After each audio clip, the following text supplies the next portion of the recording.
У нас есть хорошая новость. Кинотеатр «Кызыл-Кыргызстан» вновь будет возведен. Строительная компания «Бурана Грант» в 2019 году на пересечении улиц Жумабека и Алымкула-Усинбаева начала строительство жилого комплекса «Бурана Пэлас», внутри которого и будет расположен легендарный кинотеатр. Главным партнером по строительству является компания «Эмарк Групп».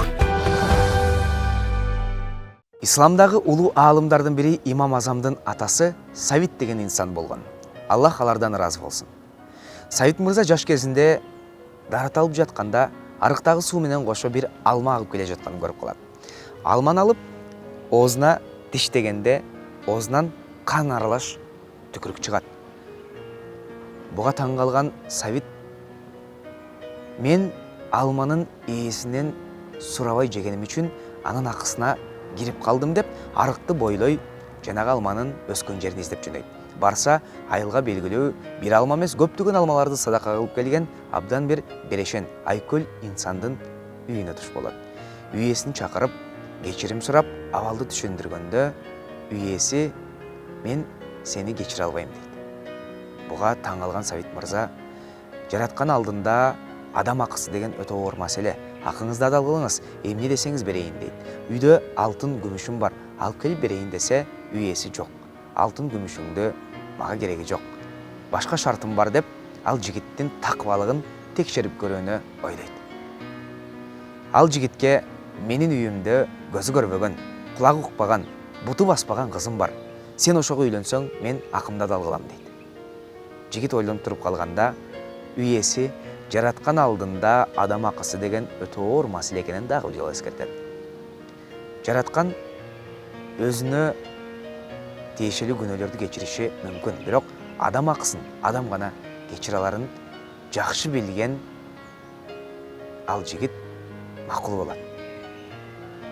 Арадан кыска бир күндөр өтүп, үйлөнүү той учурда келет. Жигит жогорудагы бакча ээсинин үйүнө келип,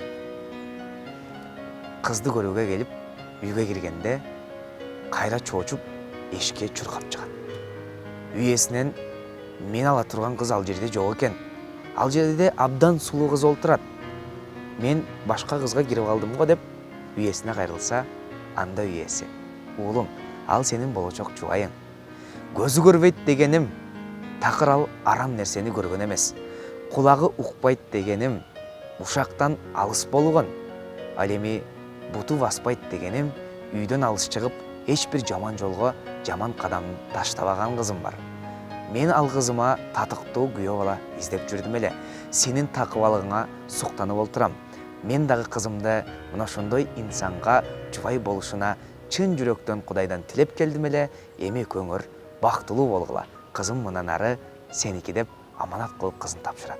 Мына ошондой сонун улуу такыба инсандардан, адам акысына өтө маани берген инсандардан Имам Азам сыяктуу улуу аалымдар жарык дүйнөгө келген. Урматтуу телегөрүүчү, Куттуу Орозо программасы бүгүн ушул адам акысы тууралуу темага кененирээк убакыт бөлөт. Биз менен бирге болуңуз. أعوذ بالله من الشيطان الرجيم بسم الله الرحمن الرحيم يا أيها الذين آمنوا كتب عليكم الصيام كما كتب على الذين من قبلكم يا أيها الذين آمنوا كتب عليكم الصيام كما كتب على الذين من قبلكم لعلكم تتقون أياما معدودات فمن كان منكم مريضا أو على سفر فعدة من أيام أخر وعلى الذين يطيقونه فدية طعام مسكين فمن تطوع خيرا فهو خير له وأن تصوموا خير لكم إن كنتم تعلمون شهر رمضان الذي أنزل فيه القرآن هدى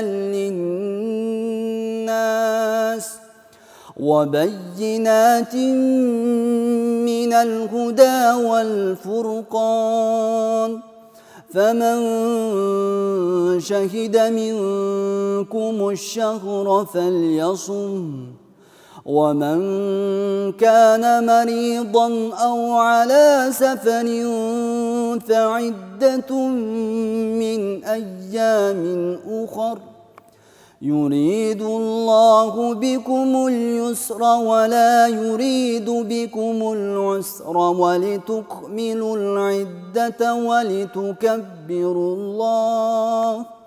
ولتكبروا الله على ما هداكم ولعلكم تشكرون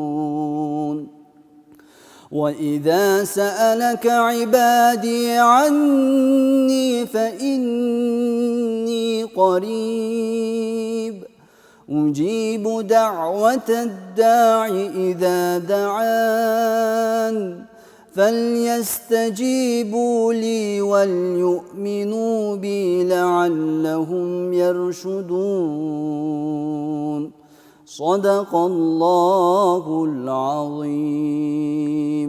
Пайгамбарыбыз саллаллаху алейхи ва саллям мындай деген: эркек болобу же аялбы, ар бир момун мусулмандын жеке башына, бала чакасына же мал мүлкүнө ар дайым кызыктар келип турат. Андай оорчулуктарга сабырдуулугу себебинен күнөөлөрү жуулуп турат.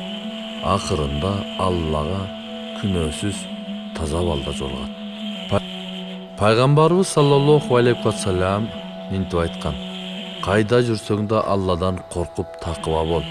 Жаман ишти жууп кетиш үчүн жакшы иш кыл. Адамдар менен болгон мамилеңде асыл адепти сакта.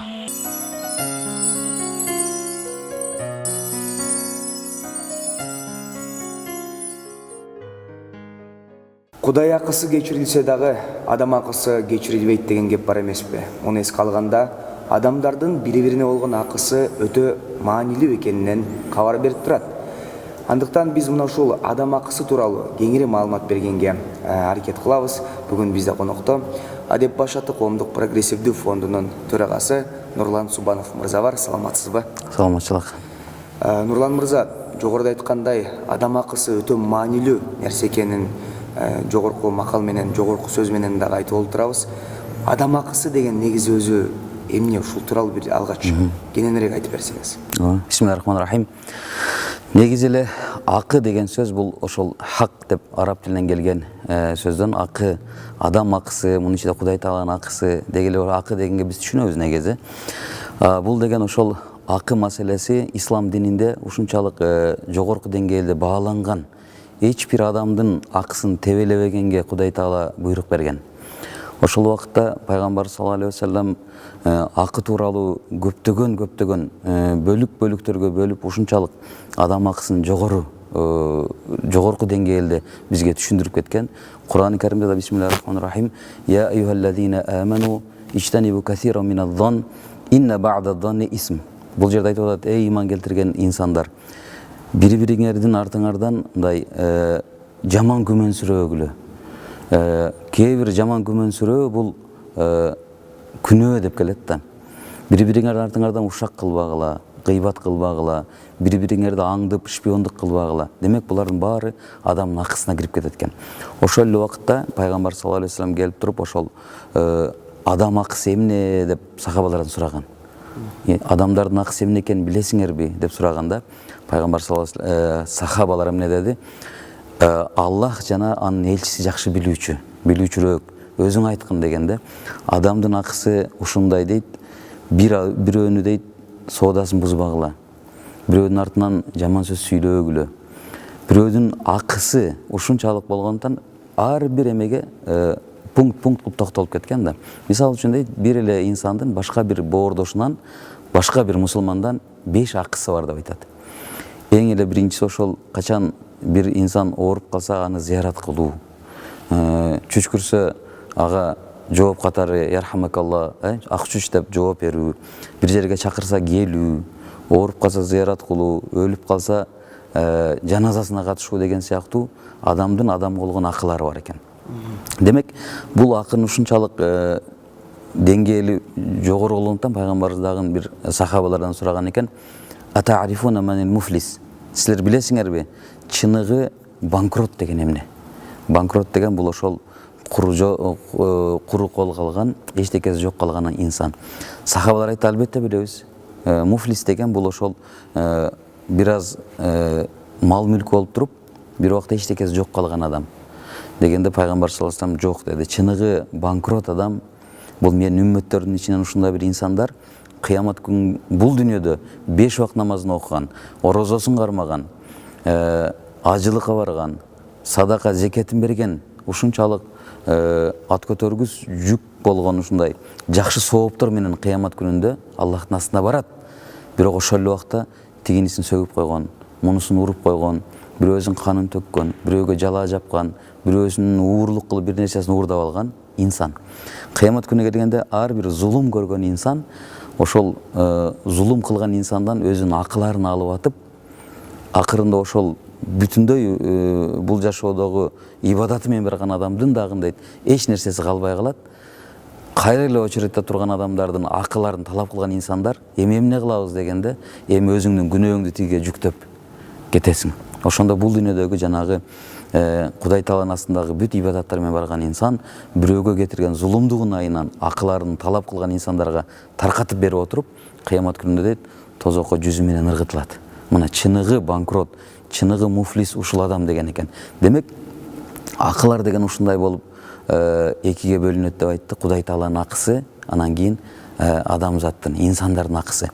Кудай Тааланын акысы албетте бул ошол бизге буйрук кылган, балагат жашка жеткенден баштап бизге буйрук катары 5 убакыт намаз жүктөлүп атат, орозо жүктөлүп атат, Рамазан айы келгенде зекет берүү, садака берүү, ошол эле убакта ажылыкка баруу деген сыяктуу кээ бир Кудай Тааланын акылары бар.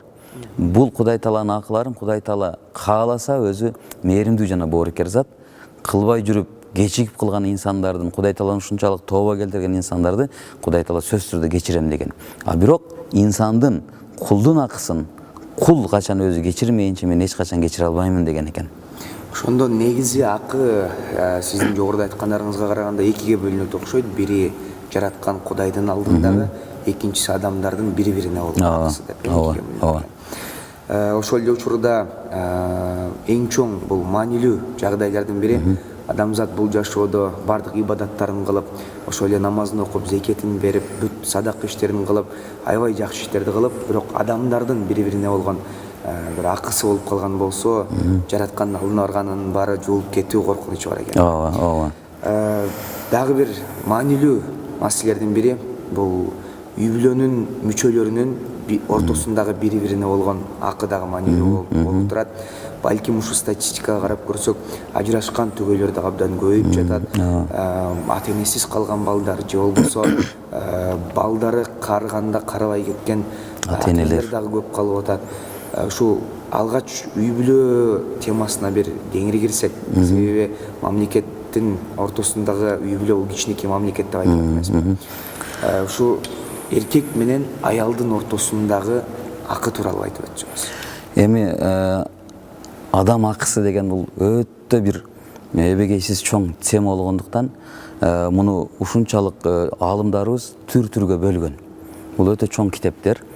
Ошол эле убакта биз төрөлгөндөн баштап өлгөнгө чейин бир инсандар менен чогуу коомчулук менен жашоого мажбур экенбиз да. Мындай эгер эч кимдин акысына кирбеймин десе, анда инсан баласы же эч ким жок жерге бир ээн аралга же болбосо бир ээн талаага, чөлгө, тоого барып, эч кимге кошулбастан жашаш керек экен. Бирок тилекке каршы инсандар биз андай кыла албайбыз. Бирөөлөр менен жашаганга мажбурбуз, муктажбыз.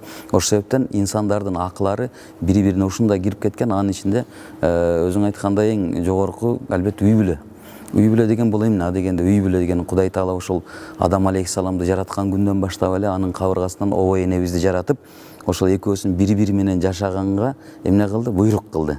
Өзүңөрдүн кабыргаңардан аялыңарды жараттым деп Кудай Таала Куранда да келет го. Ошол эле сыяктуу үй бүлөдө бисмиллахир-рахманир-рахим bir ayette ушундай келет. وَمِنْ آيَاتِهِ أَنْ خَلَقَ لَكُمْ مِنْ أَنْفُسِكُمْ أَزْوَاجًا. Мен силердин өзүңөрдүн нафсиңерден аялыңарды жараттым дейт да. لِتَسْكُنُوا إِلَيْهَا, аны менен чогуу жашашыңар үчүн. Эми бул жерде ошол биз демек ушундай инсан экенбиз. Кудай Таала эркекти аял менен, аялды эркек менен жашоого муктаж кылып койгон экен. Жалгыз бой жашап өткөн бул дүйнөдө адамдар жокко эсе. Муну табият өзү ошону эме кылат, табият ошону жараткан. Демек, Кур'ан Каримде дагы бир аятта келген: "Хунна либасу лакум ва антум либасу лахунна." Бул жерде айтып атат, силер аялыңарга бир кийим сыяктуусуңар, аялыңар да силерге бир кийим сыяктуу деп туруп, биздин ошол жашообузду кийимге окшоштуруп берген экен да. Бири-бириңерге кийим сыяктуу, бири-бириңерди жаап жашырып турасыңар. Демек, биз мынеке ошол бирөө менен жашаганга муктаж болгондордун эң алдында аял менен жашоо, же аялдардын күйөөсү менен жашоого биз муктаж жана мажбур болгондуктан бул эки жаратылган эки адам, бирөөсү ошол аял зат, бирөөсү эркек болгон, бири-бири менен жашагандагы акыларын толук аткарбаса, бири-бирине өтүп кетет экен, акысы өтүп кетет экен. Ошол эле убакта мынеке биз эркек катары эркектерге ушундай бир чоң милдеттер жүктөлөт. Аялдарга ошо үй бүлөнү бактылуу болуш үчүн аялдар үчүн да бир чоң милдеттер жүктөлдү. Ошонун ичинде дегенде эле эркектердики ушунчалык оор болгондуктан Кур'анда ошол фанкиху ма таба лакум минан нисаи масна ва суласа ва руба', силерге дейт аялдардын арасынан тандап өзүңөргө жаккан 2ден 3ден 4дөн аялдарга алганга да уруксат берилди. Фаин хифтум алла та'дилу, эгер силер ошол 2-3 аялдын аралыгын адилеттүүлүк кылгандан коркчу болсоңор, фавахида, анда эң жакшысы бирөө менен жашагыла деген аят келип атпайбы?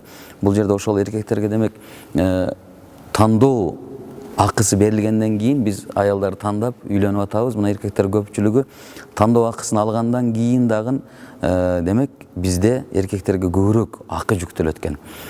Адегенде ошол пайгамбар саллаллаху алейхи айткан хадисинде ан-никаху суннати фаман рагиба ан суннати фалайса минни. Үйлөнүү бул менин сүннөтүм. Эгерде кимде-ким бул сүннөттөн баш тарткан болсо, фалайса минни, ал бизден эмес деген.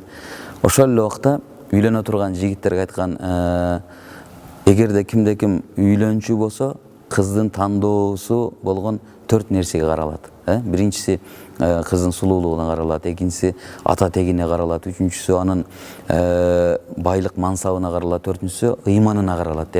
Ыймандуу үйлөнө турган жаш жигит, сен 4-үнчүсүнө карагын, калган берки үчөөсү өзү ээрчип келет деп атпайбы? Ошол демек бул жердеги аялдардын акысын өтөөдө биз тандоо укугуна ээ болгондон кийин, демек көпчүлүк аялдарды багып, аялдарды жеш, ичүү, кийиндирүү, ошол сыяктуу нафака маселеси эркектин мойнуна жүктөлөт экен көбүрөөк. Ошол эле убакта пайгамбар айткан эмеде алымдардын көп ошол хадистерден алган ачыктоолорунда үйлөнө турган адам аялды бага турган деңгээли болуш керек. Ата-энесинин пенсиясын карап жаткан, же болбосо бекерчи, колунан эч нерсе келбеген адам үчүн үйлөнүү балким макрух, балким харам болуп калышы мүмкүн. Демек, үйлөнө турган жигит аялдын кем карчысын өтөй турган, төлөй турган, аны багып кете турганчалык деңгээлде бир кичинекей жумуш кыла турган, же бир колунан жумуш келе турган бир абал болуш керек экен. Демек, аялдардын акылары эң эле биринчи бисмилла дегенде эле ошол күнүмдүк жей турган тамак ашы, иче турган жеп-иче турган тамак аштары, кийим кечелери баары эркектин мойнуна жүктөлдү. Ошол эле жашап аткан үйүнүн квартплатасы барбы, ошол эле цветке төлөнө турган акчасы, мусорго төлөнө турган акчасы, жылуулукка, жылуу сууга, ысык суу, муздак суу дегеле балдардын кийим кечеси, мектеби, садиги баары эркектин мойнундагы бир жүк болгондуктан бул акы маселеси эркекке ушунчалык көп жүктөлүп калат экен. Ошол убакта эркектерден талап кылына турган нерсе дейт, ошол көп аалымдар айтып атат, эркектер олуттуу, анан кийин мындай үй бүлөнү багып кете турган бир ушундай бир олутту анан колунан бир иш келген инсан катары коомчулук талап кылынат экен эркекти. Себеби үй бүлөнүн акысын өтөдө эркекте көп эме турат да. Бул жерде уже келечекте төрөлө турган балдардын акылары канча кетет. Ошол убакта буларды багып чоңойткан ата-энелердин акылары неге эле эми бул жерде аялдардын акылары дагы кечиресиз, аялдардын акысын өтөөрдөн мурун жогоруда бала бакча маселеси, үй бүлөлүк бардыкпа, кем карчыны көбүрөөк эркектин милдети деп элеңизби? Азыр заманыбызда барыбыз көрүп атабыз, аял заты да көбүрөөк иштеп, үй бүлөсүнүн баягы каржылык маселесин чечүүдө салымы чоң болуп жатат. Ошондо аялдардын акысына кирип калып аткан болобу эркектер? Жооп береби же болбосо экөө бири-бирине макулдашып калган болсо бул жерде маселе жокпу? Бул жерде монда, эгерде ошондой макулдашуулук жок болсо, анда биз аялдардын акысына кирип калган болобуз. Себеби дегенде аялдарды эркек багып, эркек кем каржысын көтөрүш керек. А бул жерде эгер аялдар бул ишти кылып аткан болсо, тескерисинче болуп калып туруп, эркектер чоң күнөөгө батат. Демек азыркы эми заманыбыз башкача, бирок баары диндин өзөгү ошо бойдон калыш керек. Анан заман башканан заман бузулду деп эле биздер бузула бербейбиз. Ошо шарият бизге кандай өкүм берген болсо, кандай буйрук кылган болсо, биз бул нерсени аткарганга мажбурбуз, тийишпиз. Ошол себептен биздин аялдарыбызды биз багышыбыз керек адегенде. Жок болбоду, аялыбыз да ошо карьера кылыш керек, окуусун окуду, өтө бир жерде иштей турган ушундай бир өтө эркектерден күчтүү кээ бир аялдар бар да, аял заты бар. Аялдар үчүн белгилүү бир кээ бир жумуштар бар, шариятта ылайыктуу болгон, ошол балким ошол врач болсун, балким мугалим болсун, балким ошол эркектер менен аралашпаган бир жерде иштеген сонун жумуштар бар. Ошол жумуштарга аялдарга иштөөгө уруксат берилет. Эгерде күйөөсү аялы менен аялынын көчөгө чыгып иштөөсүнө уруксат берчү болсо, анда ал деген нерсе ошол эки үй бүлөдөгү ошол күйөөсү менен аялдын ортодогу келишим менен гана болот бул нерсе. Аялдын тапкан акчасы, допустим, мындайча айтканда, эркек аялдын тапкан акчасына да кийлик ише албай калат бул учурда.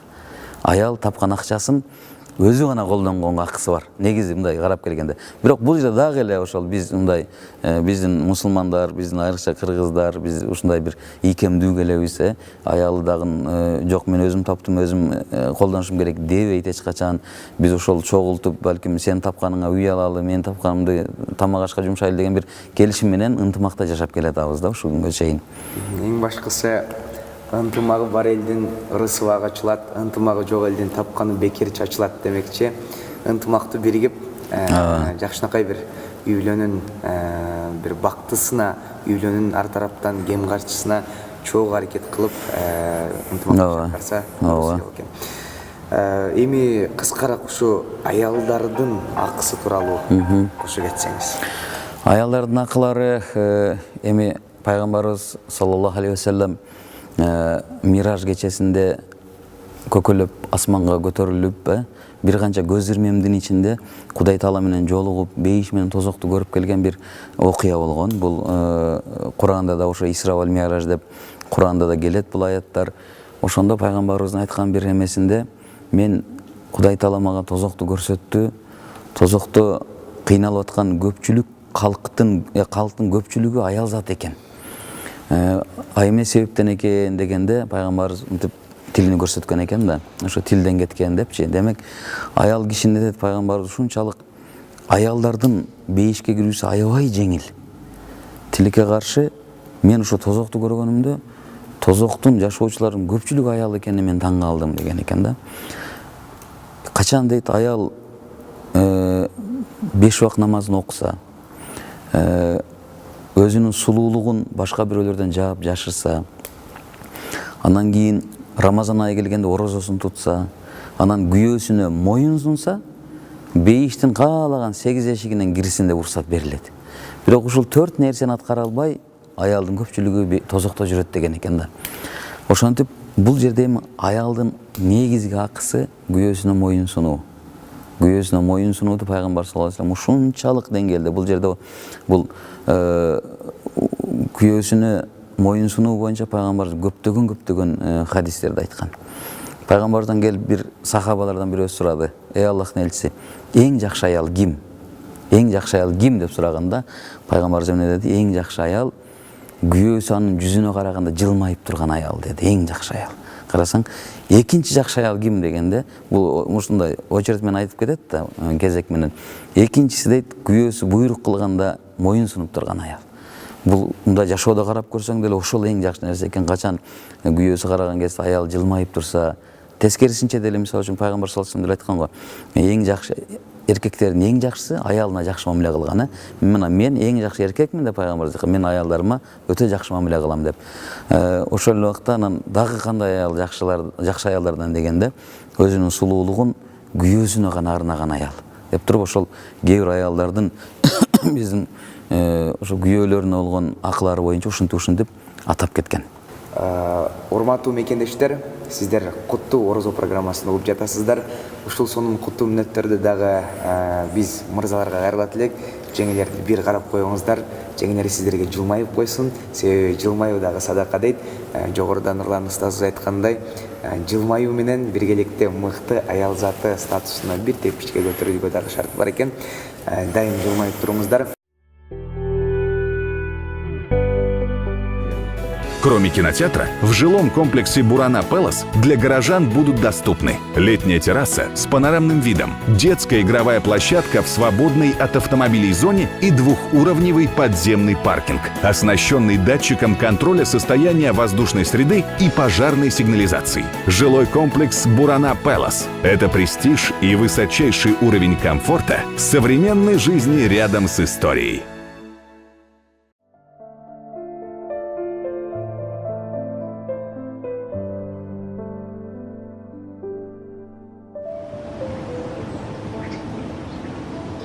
Кечинде ооз ачканда мөмө жемиштерди эле жеш керек болуп калды. Ооба, мен 10 күндүн ичинде 2 килограмм арыктадым элестем. 2 килограмм дейт.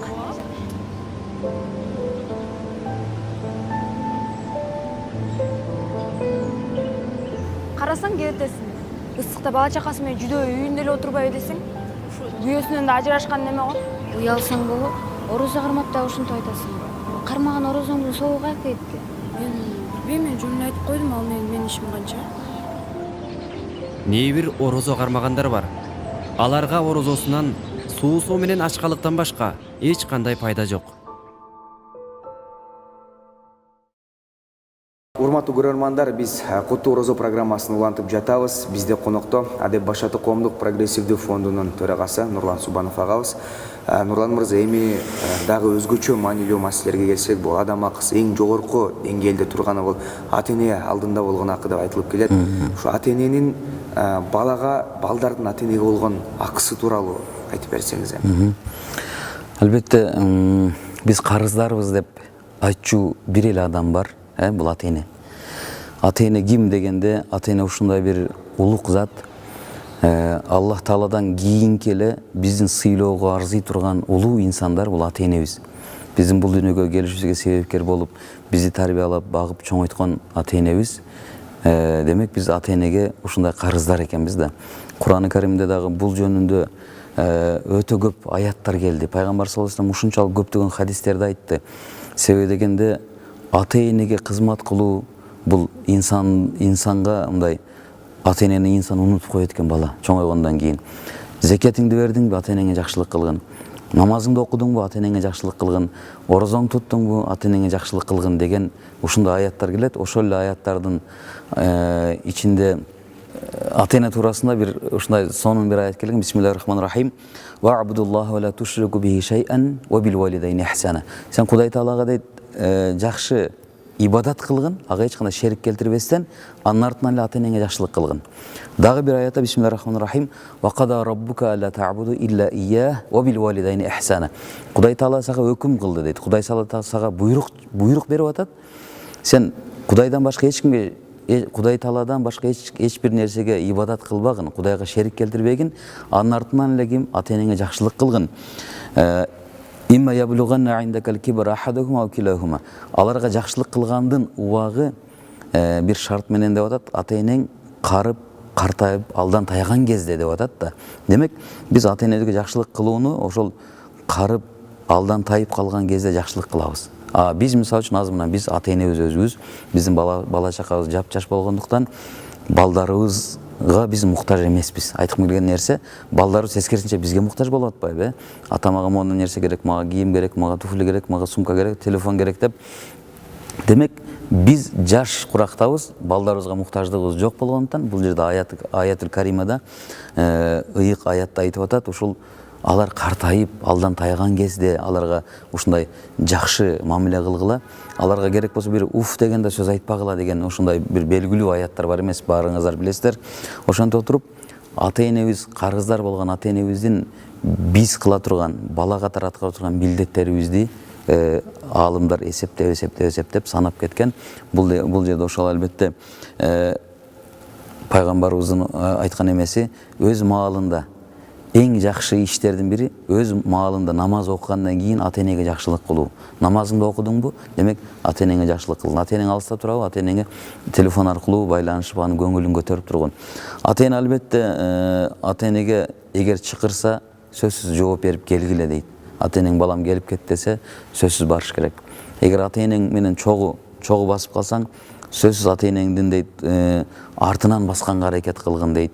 Кээ бир аалымдардын айткан эмеси бар, мен ушунча жыл атам менен чогуу бастым, атамдын түн ичинде атам менен чогуу бассам, астына түшүп басат элем, күндүзү чогуу бассам, артында басат элем.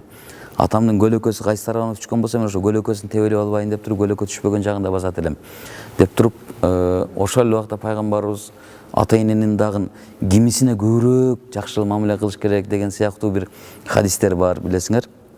Бир сахаба келип пайгамбарыбыздан: "Эй Аллахтын элчиси, мен эң жакшы мамилени кимге кылайын?" дегенде энеңе кыл дейт. Бир аздан кийин кайра эле ушу суроо менен келет, кайра эле энеңе дейт. Бир аздан кийин кайра эле келет, кайра эле энеңе дейт. Тиги сахаба таң кала баштайт акырында, эмне үчүн кайра энеңе деп.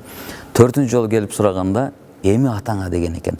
Бул жерде, бул хадисти ачыктап баяндаган көп аалымдардын айткан сөзүндө, албетте бул жерде эненин ордун ушунчалык бийик кылып коюп туруп, атаныкын мындай төмөн түшүрүйгендик эмес дейт.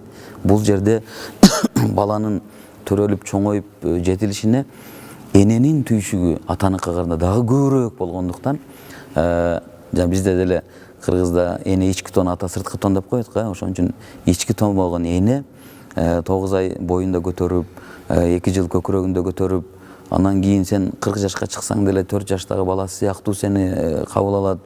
Өлүп кеткенге чейин энелердин түйшүгү бала үчүн көп болгондуктан, бул хадисте ошол кайра энеңе жакшылык кылгын деп туруп 2-3 жолу келип туруп, андан кийин атаңа деген экен. Ошол эле убакта ата-энеси бар туруп бейишке талапкерлик боло албаган инсандардан таң калам деген. Бул деген эмне? Ата-эне бар туруп, ата-энесин таштап койгон, ата-энесине жакшылык кыла албаган инсандар деп. Анан ошол эле акыркы убакта менеке өзүбүз көзүбүз менен көрүп отурабыз. Карыялар үйү көп ачылып кетти. Ал жерде тилекке каршы биздин ошол мусулмандар, анын ичинде кыргыздардын саны да көбөйүп кетти. Эми бул жагдай өтө кейиштүү жагдай. Бирок кандай болбосун, бир аалымдан сураган экен, эмне үчүн бул бир эле Кыргызстанда эмес, бул тенденция дүйнөдө болуп атат да. Керек болсо ошол араб мамлекеттеринде деле, башка мусулман мамлекеттеринде деле бул тенденция бирдей кетип атат. Бир аалымдан сураган экен, эмне үчүн акыркы убакта ушундай карылар үйү көп ачылып, анын ичинде батпай кетип атат дегенде, бул эми бир инсандын жообу. Буга бала бакчанын көбөйүп кеткени себептүү деп айткан экен да. Бунун себеби кандай болот десе, ошол балага мээрим төгө турган кезде ата менен баланы мээрим төгүп карабастан, мен жумуш кылышым керек, мен карьера кылышым керек деп, баланы эртең уйкунан турбаса апарып туруп детсадка таштап коет, бала бакчага. Кечинде иштен, жумуштан чарчап келип, бала менен кучактап, балага мээрим төгө турган бир убага келген кезде эмне кылат дейт? Баланы эптеп курсагын тойгозуп уктатып коет, өзү уктап калат. Демек ошентип бала чоңойот, бир күн келет дагы дейт, ушундай бир мээрими төгүлбөгөн ата-эне тилекке каршы ушу балдардан да мээрим көрө албай калат. Ошол сыяктуу кээ бир эмелер бар, биз көңүл бура турган. Демек ата-эне биз үчүн улуу зат. Эгер ата-энең бул дүйнөдө жашап аткан болсо, сөзсүз түрдө телефон чалып анын көңүлүн алып, абалын сурап туруш керек.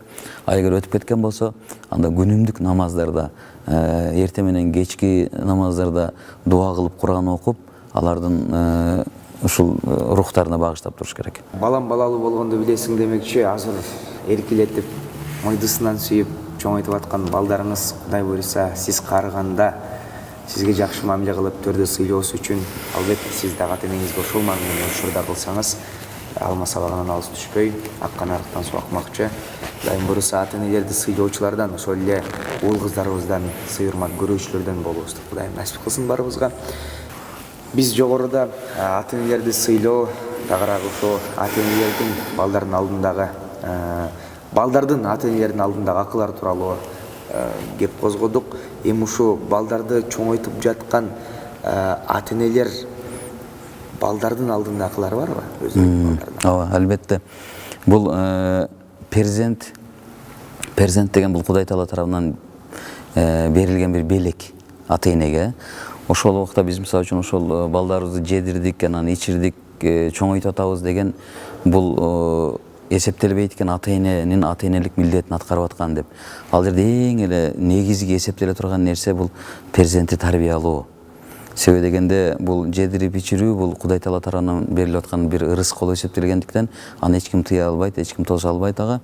Бул жердеги тарбия маселесинде биз өтө жаңылыштык жерлерге барып калат экенбиз да. Ошол себептен перзент бул ушундай бир апапак барак сыяктуу ата-энеге колуна берилет, жаңы төрөлгөн наристе. Анан аны ата-эне каалагандай кылып жаза баштайт экен өзүнүн дүнүйө таануу кругозорунун кенендиги же тардыгы боюнча, аялы, энеси өзүнчө, атасы өзүнчө. Ошон үчүн ата-эненин баланы тарбиялоодо илимдүү болушу, билимдүү болушу, адеп ахлактуу болушу перзентке кан аркылуу, тарбия аркылуу өтөт экен. Демек, балдарыбыздын эки дүйнөдө бактылуу же бактысыз болушуна ата-эне күнөөлүү, ата-эне себепкер болуп калат экен. Кыямат күнүндө дейт Пайгамбар саллаллаху алейхи айткан хадисинде, бир жамаат инсан келип туруп тозокко кире турган өкүм чыгат. Ошо адамдар Кудай Таалага жалынып жалбарат. Эй Кудай Таалам, могул инсандарды дагы бир жамаатты көрсөтүп, могул инсандарды бизге караганда эки эсе тозок менен кыйнагын деп суранат дейт. Периштелер булар кимдер болду эле десе, булар биздин ата-энелерибиз дейт экен. Анан кийин эмне үчүн ата-энелериңер үчүн мындай жамандык тилеп атасыңар десе, ушулар бизди туура жолго баштаганда биз туура жолду өсмөкпүз. Жаман жолго баштады, жаман жолду өсүп калдык. Демек, ата-эненин биздин ата-эне катары балдарыбыздын бул дүйнөдө дагы, кыяматта да бактылуу же бактысыз болушуна өтө чоң себепкер ата-эне экен. Пайгамбар саллаллаху алейхи айткан хадисинде куллу маулудин юладу ала фитратул ислам, ар бир жаш наристе бир Кудай Тааланын тааныган абалда, мусулман абалда төрөлөт дейт. Кийин дейт аны ата-энеси же христиан кылып алат, же еврей кылып тарбиялап, же мусулман кылып, же отко сыйынган, же бутпарас кылып. Демек, ата-эненин дагы карманган дини бала үчүн өтө чоң мааниге ээ экен да. Бир күн Пайгамбар саллаллаху алейхи вассалам өткөндөн кийинки убакыттарда бир Умар ибн Хаттаб радиаллаху анху улуу сахабалардан өзүнүн халифачылык доорунда падышачылык убагында бир ата келет экен дагы. Эй Умар, эй момундардын падышасы, менин балам эр жетип чоңоюп келатат, аябай тил албай, мени таарынтып, мени капа кылып, жаман болуп чоңойду дептир. Ушуга сен бир падыша катары ушул балага бир кепкеңешиң берип койбойсуңбу деген экен да. Анан кийин Умар айтыптыр, мейли балаңды алып келчи көрөлү деген экен.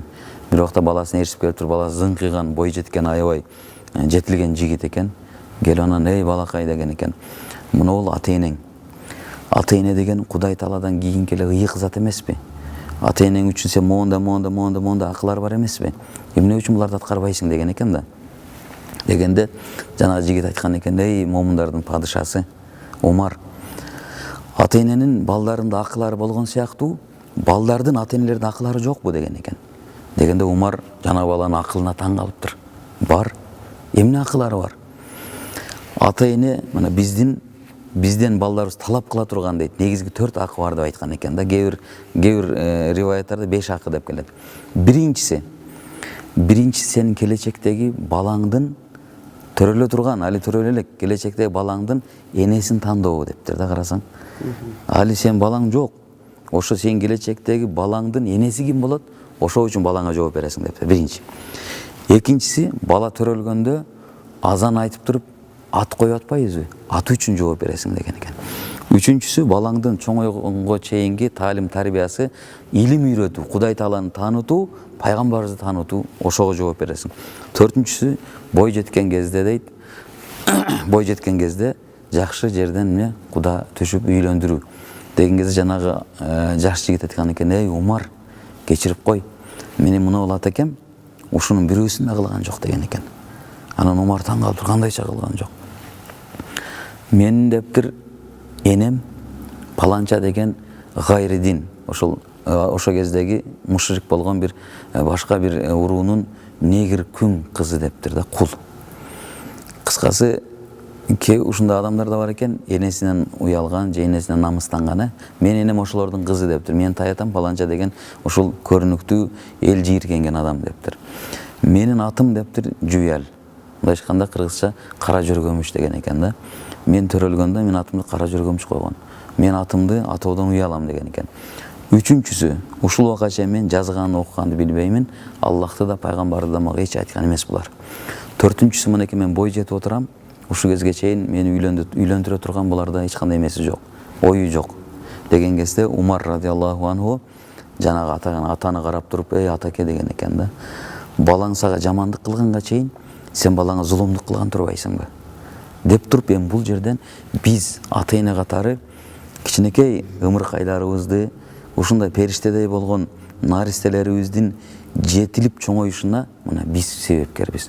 Алардын жаман бала болуп чоңоюшуна да биз күнөөлүүбүз, жакшы инсан болуп жетишишине да биз себепкер экенбиз. Ошол себептен кээ бир аалымдар айткан эмелер бар. Очерет менен кеткен акылар бар, тизмектелип кеткен акылар бар. Ошол акылардын эң сап башында турган ошол кыз тандоо болуп келет экен дагы бул жердечи. Кыз тандоо, же болбосо кыз деле өзүнүн келечектеги балдарын атасын тандоодо кыздын дагы бир канча эмеси бар, укугу бар, акысы бар.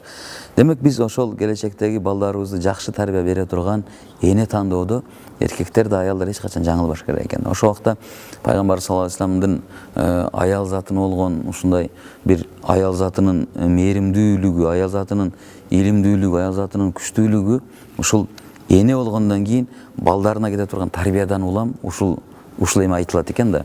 Ошондо пайгамбар арабтарда бир жакшы сөз бар. Ал-умму мадраса, иза салахатул мадраса салахатул мужтама. Бул деген бир эне, бир мектеп дейт да. Эгер ошол мектеп оңолуп кетсе, анда бүт медреsenин ичиндеги жамаат оңолуп кетет дейт. Демек, биз жогоруда айтып өткөндөй кыздарыбызды илимдүү, билимдүү жолго тарбиялашыбыз керек. Мана эне биздин келечектеги ошол перзенттик кыздарыбыз келечекте бирөөлөрдүн энеси болгондо ошол эне мыкты эне болуш керек.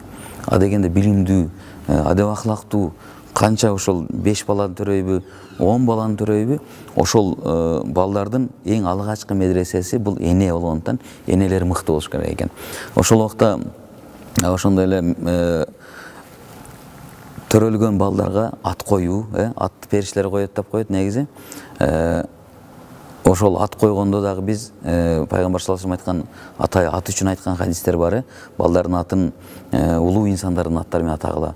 Эң жакшы ат Абдурахман, же болбосо Абдулла деп туруп кээ бир аттарды атап кеткен сыяктуу эле биз дагы шариатка эч кандай мындай терс маани келбеген же ширк бир маанини түшүндүрбөгөн жакшы аттар менен балдарыбызды аташыбыз керек. Кыяматта балдарыбыз биздин балдарыбыздын атын атагандыгыбыз боюнча жооп берип калабыз. Андан кийин кетти балдарыбыз албетте оозун шамалга ачып чоңойбойт. Алар үчүн биз тамак жедиришибиз керек, суу ичиришибиз керек, тамак жедиришибиз керек. Булардын баары адал жол менен болуш керек.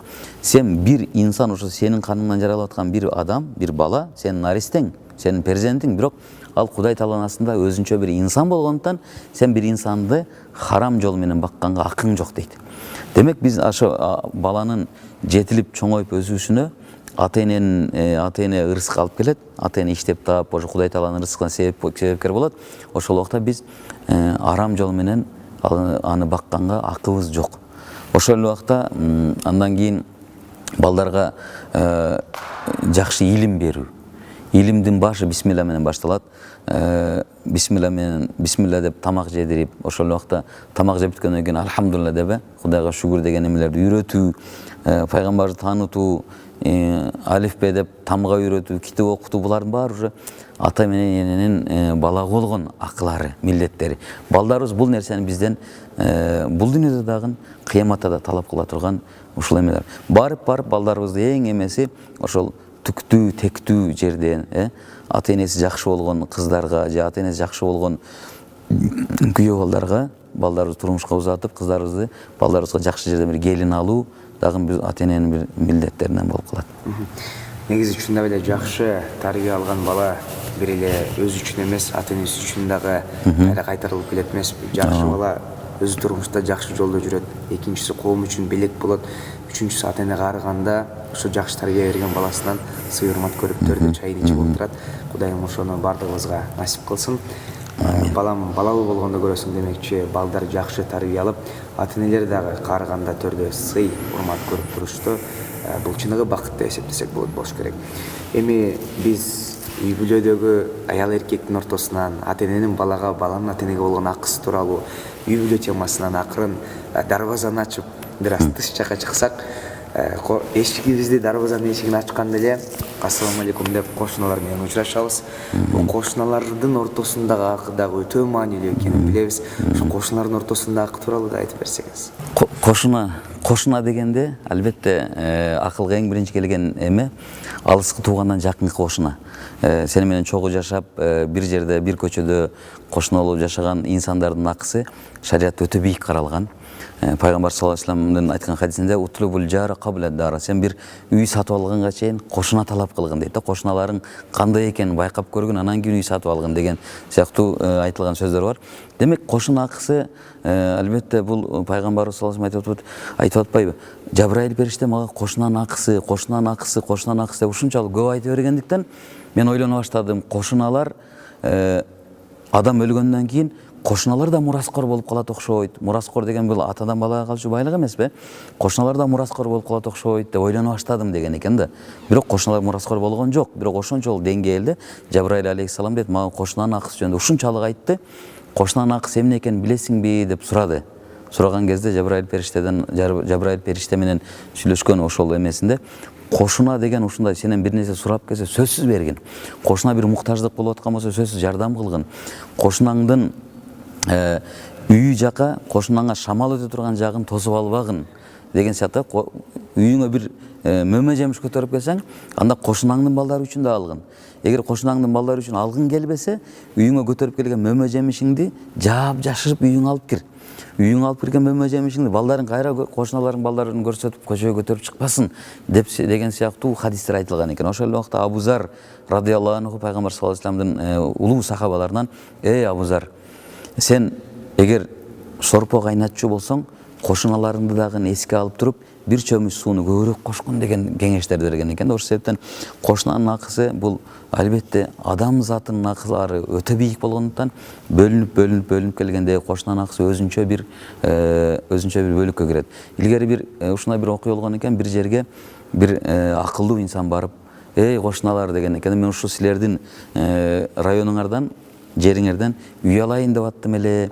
Бул жерде кошуналар кандай адамдар" десе, бирөө чыккан экен дагы: "Сен жашап келген жактагы, сен көчүп келесиң, ошол тиякта жашап аткан жериңде кошуналарың кандай эле" десе, "Ой, аябай начар адамдар болчу. Ушундай биринин артынан бири ушак кылган, сүйлөгөн, кыймат кылган, уурлук кылган кошуналарымдан мен кутулуп, ушу силер жака көчүп келейин деп атам" десе, жанагы аксакал айткан экен: "Бул жердегилер да ошондой" дептир да. Кетип калыптыр.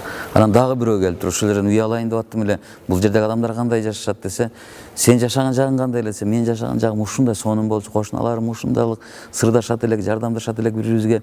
Аябай жакшы кошуналар эле, мен айла жок көчүшүм керек болуп калды. Бул жердеги адамдар кандай" десе, "Анда кош келдиң, бул жердегилер да ошондой. Карасаңыз, сен кандай болсоң, чөйрөң да ошондой. Сен жаман болсоң, демек чөйрөңдү жаман кыласың, сен жакшы болсоң чөйрөңдү жакшы кыласың. Ошол себептен кошунанын акысы өтө бийик болгондуктан биз азыркы цивилизация заманы ушунчалык шаарлашып кеттик. Бийик этаж үйлөр пайда болду. Кошуналык жакындык илгерки айылда алыс үйлөргө караганда дагы андан 5 метр ушунчалык жакын болду. Квартираларда эшигиңди ача калсаң эле кошунаңдын эшигин сүзө кала турган деңгээлде тилекке каршы ушундай сантиметр жакын болгон кошунанын арасында бири-бирине болгон мамиле өтө бир билинбеген бир бөгөттөр коюлуп калды. Этаж үйлөрдө жашап атабыз. Кайсы этажда ким жашап атат билбейбиз. Кайсы кошунанын үйүнө балким бир жетим жесирлер бар экен билбейбиз. Кайсы кошунанын үйүндө балким бир инвалид жашап аткан, балким жашоосуна муктаждыгы бар адам жашап атканы жөнүндө кабарыбыз жок. Шаарлашып кабат-кабат үйлөрдө жашап атабыз. Ошол себептен биз кошунанын акысын ар дайым берип турушубуз керек экен. Бир кесе сорпо көтөрүп алып барып болсо да кошунанын абалын сурап турушубуз керек.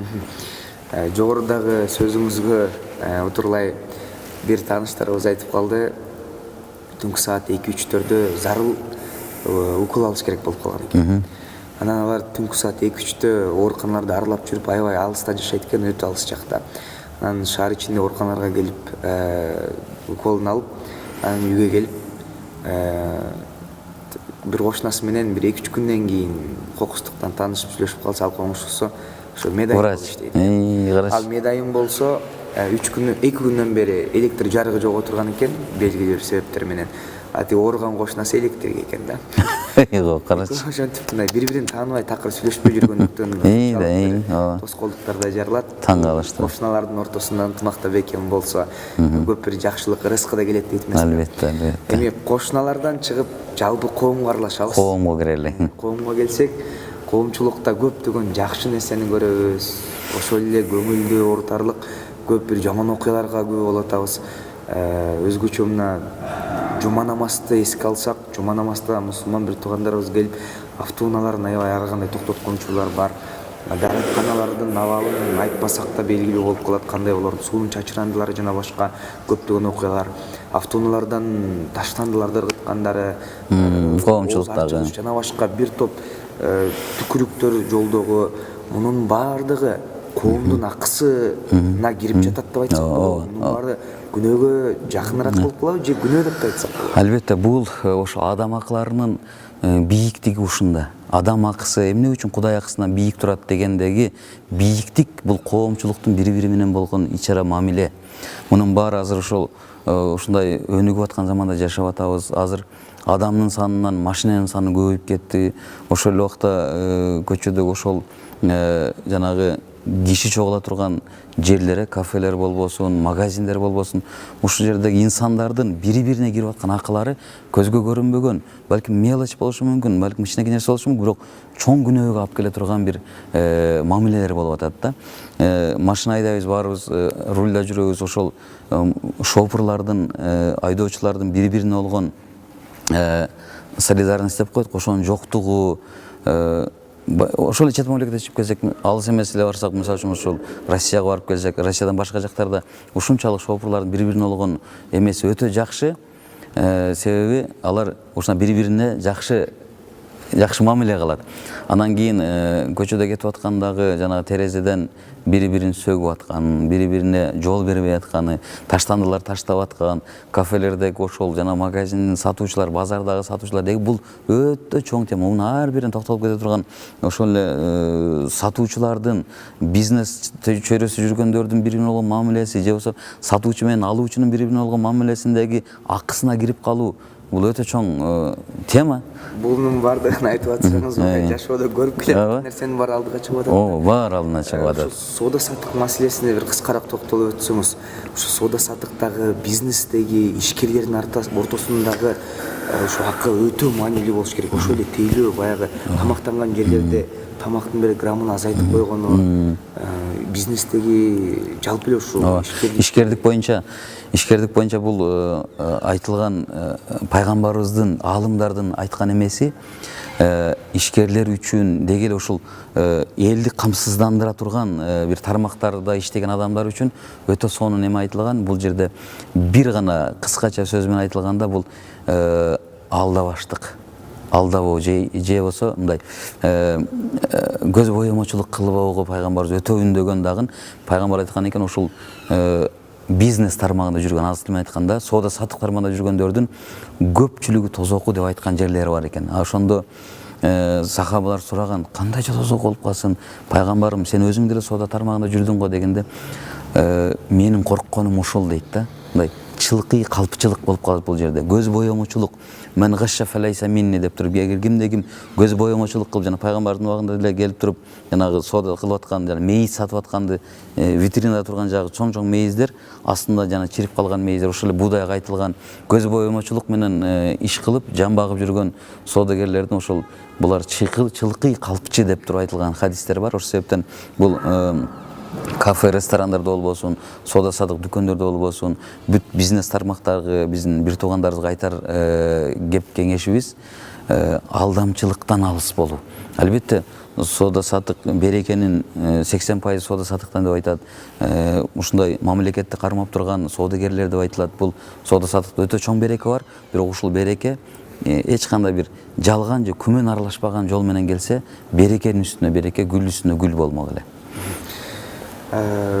Жада калса биздин жигиттерибиз акыркы убакта футболго ойноп жатат. Ошо футболго бут кийим алдындагы таманда жана шып деп коет эмеспи, чыгып турган. Ошо менен футбол талаасына кирбегиле деп өтүнөт, бирок аны кирип келгендер дагы ошол футбол талаасынын ээсинин акысына кирип калат экен. Албетте, албетте. Жогоруда устазыбыз айтып өттү. Бул темага негизи кирип дагы кенен маалыматтарды алсак, көп бир 2-3 күн талкуулоочу тема экен. Албетте. Убактыбызга тардыгына байланыштуу биз коштошо турган убакыт келип калды. Сизге бир соңку сөз болсун. Урматтуу телекөрүүчүлөр, албетте баарыңыздардын ушул жаркырап жайнап биздин ушундай күнөөлөрүбүз төгүлүп аткан, биздин кылган ибадаттарыбыз кабыл болуп аткан Рамазан айыңыздар берекелүү жана куттуу болсун.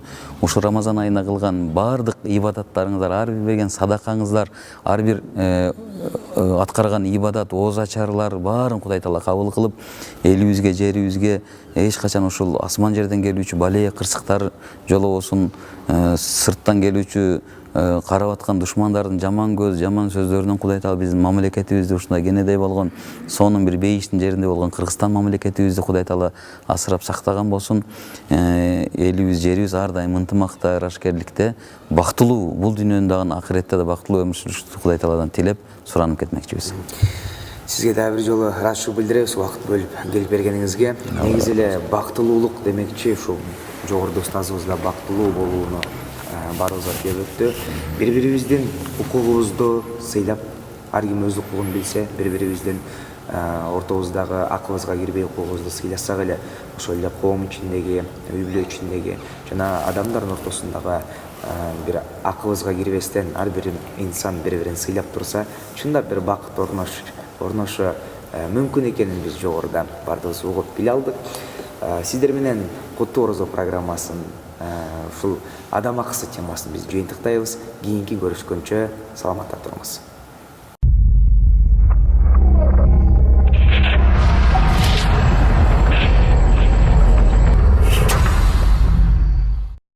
Allahu akbar, Allahu akbar. Allahu akbar,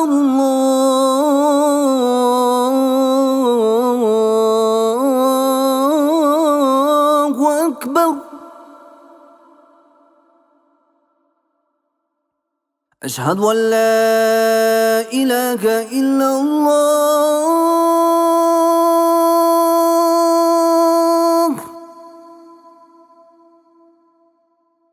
أشهد أن لا إله إلا الله.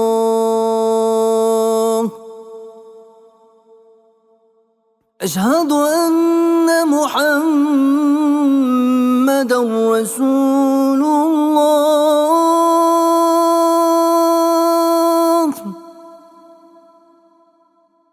أشهد أن محمدا رسول الله.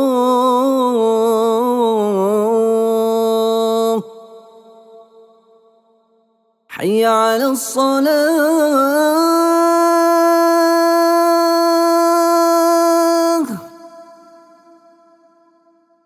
حي على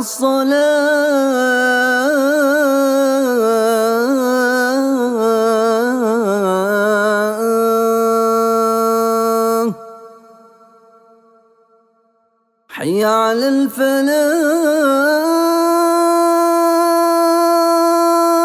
الفلاح حي على الفلاح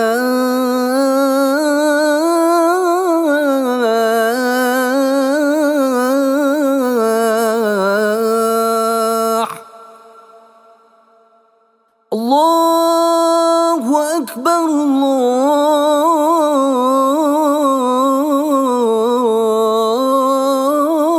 الله أكبر لا إله